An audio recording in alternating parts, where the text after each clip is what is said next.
help lead the Greeks to victory, but the war had been long and bloody, and Odysseus and his men were preparing for a swift and safe journey home to Ithaca. However, this was not to be. Odysseus is leading his fleet of 12 ships across the Aegean Sea. The men grow weary in the hot sun. Odysseus, for you the men will row until they drop, but they are weak from hunger. And we are out of food. And we are nearly out of water. There are some islands ahead.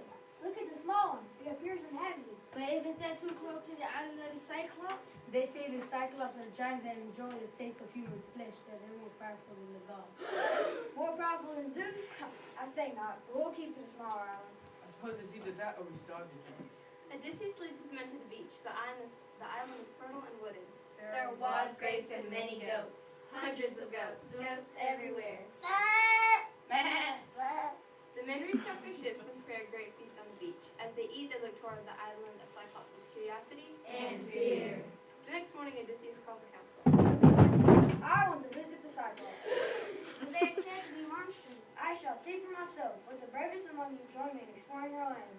Odysseus anchors one ship close to the island. He and 12 volunteers row ashore on a small boat. Let's see what's in that cave up the hill. When they make it to the cave, no one is there. Inside are many treasures. Cheese. Lambs.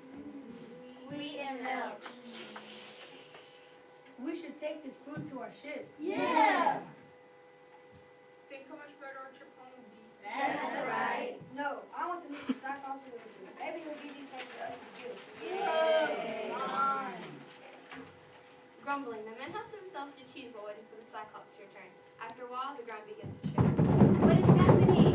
Zeus, have mercy on us! The men are right to be afraid. The men hide in the shadows as the Cyclops drives his flock of sheep into the cave. The Cyclops is huge. His face is pocked with boils. Ew. He has but one colossal eye, right in the center of his forehead.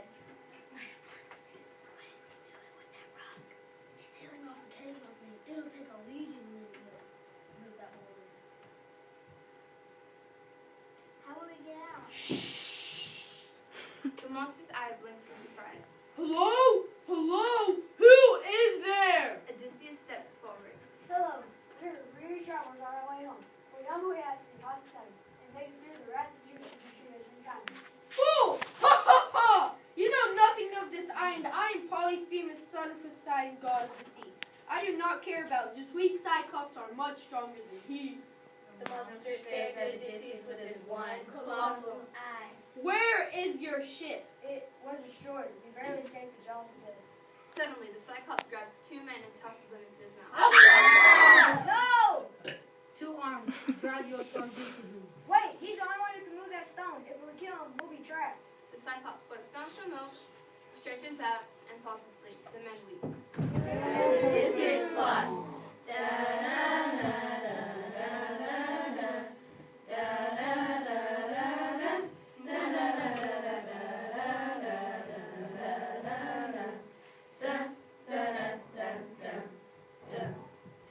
I have a plan. After a restless night, Odysseus and his men are jolted awake. Wake up, strangers. It's breakfast time. The Cyclops snatches two men and gobbles them up. Then he shoves aside the stone.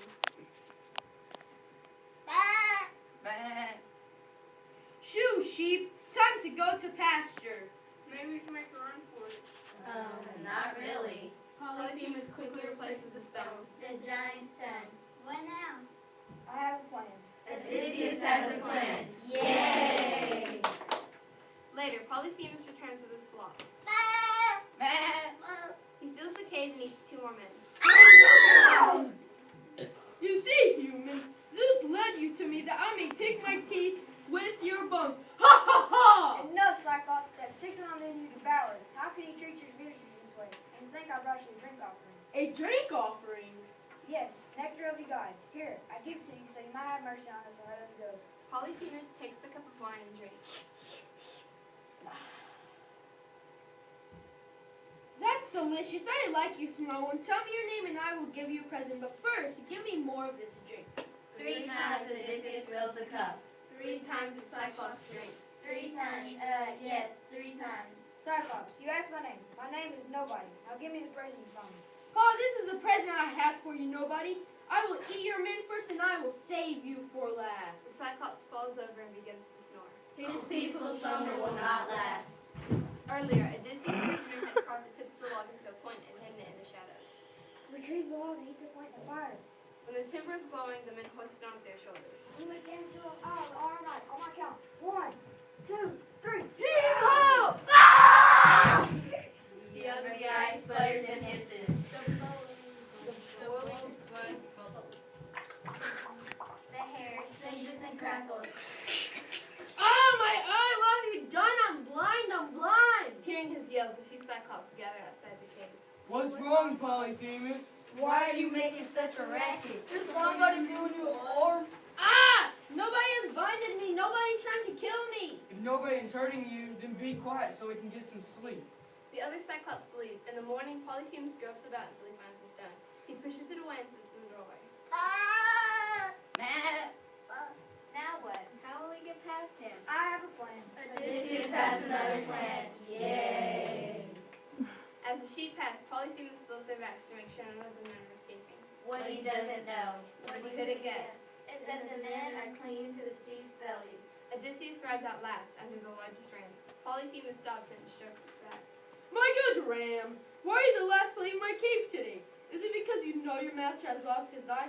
I will have nobody's life yet. I will bash his brains in. The Cyclops plots his revenge. The men take the sheep to their ship. Odysseus, you're alive. We thought you perished. But where are the others? A terrible monster ate them. Now quick, get these sheep on board. And hush, the monster no longer has his eye, but he still has his ears. Man the oars! Man the oars! Once the ship is a sufficient distance from the shore, Odysseus calls to the Cyclops. Cyclops! Oh, Cyclops! The Cyclops rushes to the edge of the sea. You should have taken better measure of me before slaughtering our men, Polyphemus. I warn you, Zeus will punish you for your treachery. Ah! I shall have my revenge on nobody! The Cyclops hurls a boulder at the ship. It lands in the water, creating a wave that sends the ship back toward shore. Rope for your lives, men! Rope for your lives! You wretched brute! Please, Odysseus, don't provoke the monster. Cyclops, if anyone asks you who was the creature out, you can tell them it was valiant warrior of Ithaca, hero of the Trojan War, Odysseus! Oh goodness. Modesty And as you can see, is not Odysseus' thing. the Cyclops throws another boulder at them. It splashes behind the ship, creating a wave that pushes them further out to sea. Avenge me, great Poseidon. Grant that Odysseus never reaches his home alive. Odysseus sails into the setting sun, celebrating his victory. He has no idea that Poseidon is furious, and things are about to get much, much worse. But that's a story for another day.